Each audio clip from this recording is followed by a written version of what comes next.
Você sabe quando foi feita a primeira filmagem em cores no Brasil?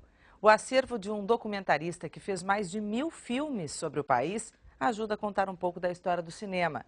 Isaac Rosenberg morreu em 1983 e a filha dele resolveu mostrar o trabalho de décadas feito pelo documentarista. O sonho de um menino se transformou num retrato do país. Não, quase 1000. Esse é o número de filmes que mostram a diversidade da nação que Isaac Rosenberg escolheu para chamar de lar.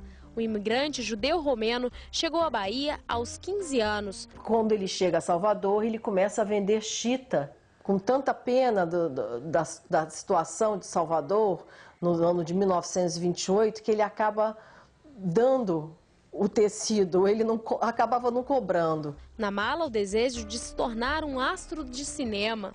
Embora tenha atuado em alguns anúncios, foi atrás das câmeras que o rapaz ganhou o respeito e a fama. Ele gostava mais de filmar do que atuar. E aí ele abraça essa profissão, como ele gostava de ser chamado de cinegrafista. Ele falava que a profissão dele era cinegrafista. Essa foi uma das primeiras câmeras do documentarista. É de 1947 e funciona até hoje. Era preciso, olha só, dar corda para só então o filme rodar. Na época, essas cartelas eram usadas para colocar os créditos nos filmes.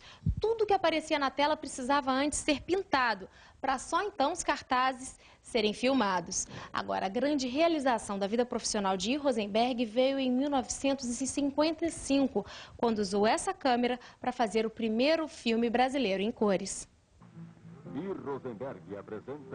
E Rosenberg, como assinava os filmes, viajou o Brasil de norte a sul durante mais de 40 anos.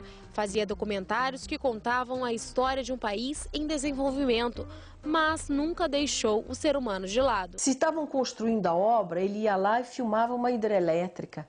Mas antes de filmar a hidrelétrica, ele mostrava a condição do povo, como estava sem a luz, a miséria, a fome. No documentário Projeto Rio, o cineasta usa sensibilidade para fazer um raio-x da população que mora nas palafitas construídas na favela da Maré.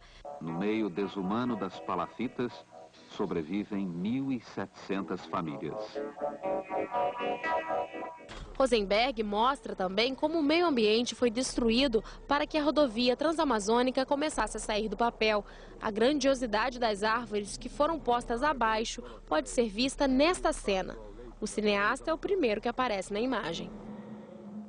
É capaz de abrigar das intempéries 3 dezenas de operários. Mas nenhum assunto tocou tanto o documentarista quanto as secas do sertão nordestino.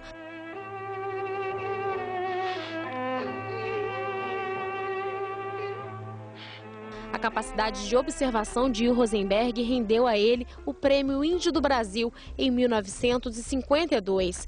Nos últimos 12 anos, essa mulher se dedicou ao homem que lhe deu a vida. Com muito trabalho, Reise conseguiu transformar quase 1.500 latas de filme em 22 DVDs. A gente sempre se emocionou muito com esse trabalho que ele fazia. E resgatar essa obra está sendo uma coisa muito boa, primeiro pela uma gratidão. Esse estrangeiro veio filmar, lembrar sempre os brasileiros da sua cultura, do seu folclore, das suas tradições.